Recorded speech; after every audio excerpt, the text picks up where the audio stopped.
अपने जमाने के जाने माने बाहुबली सांसद आनंद मोहन की किसी भी वक्त जेल से रिहाई हो सकती है। अभी वो बेटे की सगाई के लिए 15 दिनों के पैरोल पर जेल से बाहर आए हुए हैं। उनकी रिहाई के लिए नीतीश कुमार की कैबिनेट ने करा कानून में संशोधन कर दिया है।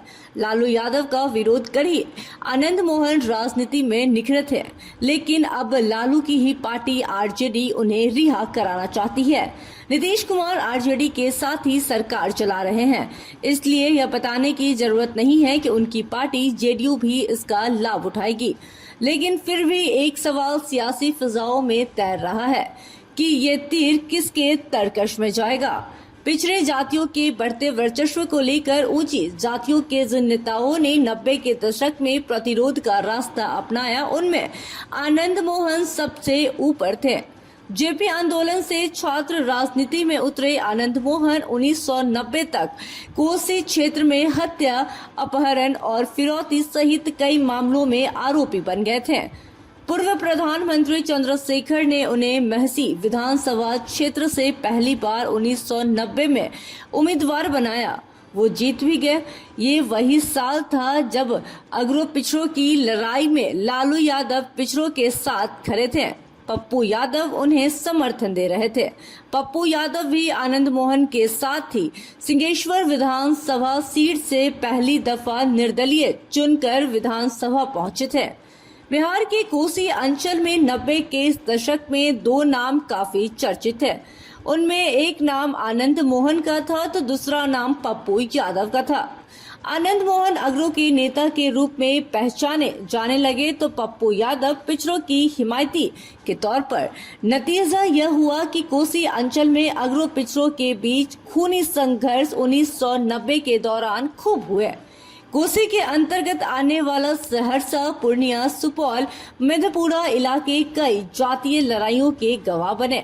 1990 तक ये चली आनंद मोहन के जीवन का महत्वपूर्ण पड़ाव माना जाता है, जब वैशाली लोकसभा उपचुनाव में उनकी पत्नी लवली आनंद ने आरजेडी के उम्मीदवार को धूल चटा दी थी।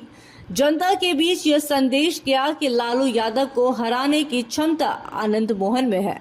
1930 की जनगणना में बिहार में राजपूत आबादी 4% बताई गई थी। अब इसमें 2-3% का इजाफा हुआ होगा। आनंद मोहन की रिहाई का रास्ता बनाने वाले आरजेडी और जेडीयू के राजपूतों की इसी वोट बैंक को अपने पाले में करना है। 2014 के लोकसभा चुनाव में राजपूतों का स्पष्ट झुकाव बीजेपी की ओर था। आरजेडी जेडीयू को उम्मीद है कि आनंद मोहन के बाहर आने और चुनाव प्रचार में उनके लगने पर राजपूत वोटों को वो अपनी ओर मोड़ पाएंगे। सक्रिय राजनीति में रहते आनंद मोहन अपनी आकर्षक भाषण शैली के लिए अग्रो में लोकप्रिय रहे। उनके भाषणों में हालांकि तब लालू यादव ही निशाने पर रहते थे। तब लालू यादव को धमकाने में आनंद मोहन को तनिक भी संकोच नहीं होता था। अब चूंकि हालात बदल गए हैं, इसलिए पुरानी कटुता नहीं रहेगी। 2005 की बात करें तो लालू यादव के चारा घोटाला में जेल जाने के बाद उनकी राजनीतिक प्रभाव के दिन शुरू हो गए थे। हालांकि अब स्थिति बदल गई है।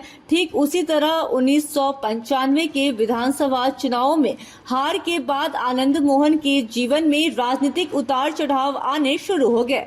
1996 में आनंद समता पार्टी में शामिल हो गए। शिवहर लोकसभा क्षेत्र से चुनाव लड़े और जीत भी गए। दोबारा 1999 में भी वो जीते, लेकिन इस बार उनके तारनहार बने लालू यादव, जिनके विरोध से आनंद ने अपनी राजनीति शुरू की थी। गोपालगंज के डिस्ट्रिक्ट मैनेजर रहे जी कृष्णया की बदमाशों ने हत्या कर दी थी। उस हत्याकांड में पुलिस ने आनंद मोहन को गिरफ्तार कर लिया। बाद में अदालत ने उन्हें फांसी की सजा सुनाई। हाई कोर्ट ने भी 2007 में उन्हें दोषी माना और फांसी की सजा बरकरार रखी। साल 2008 में आनंद मोहन की ओर से दाखिल पुनरीक्षण याचिका पर सुनवाई के बाद हाई कोर्ट ने आनंद मोहन की फांसी की सजा उम्र कैद में बदल दी। तब से वो जेल में ही हैं। दो मौकों पर पैरोल पर वो बाहर आए, पहली बार बेटी की शादी के लिए और अब अपने विधायक बेटे चेतन आनंद की शादी में। लेकिन उन पर लोक सेवक की हत्या का आरोप है, इसकी श्रेणी अलग थी। यही वजह रही कि कानून में बिहार सरकार ने संशोधन कर लोकसभा की हत्या को भी सामान्य हत्या की श्रेणी में कर दिया।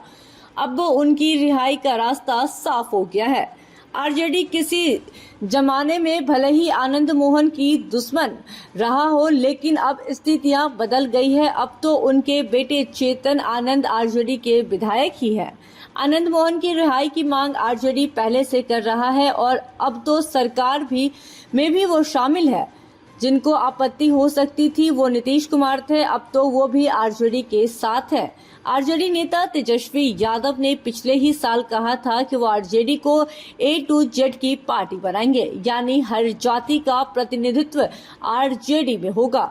अभी तक आरजेडी के पास जगदानंद सिंह और सुनील सिंह के अलावा कोई बड़ा नाम राजपूतों से नहीं था।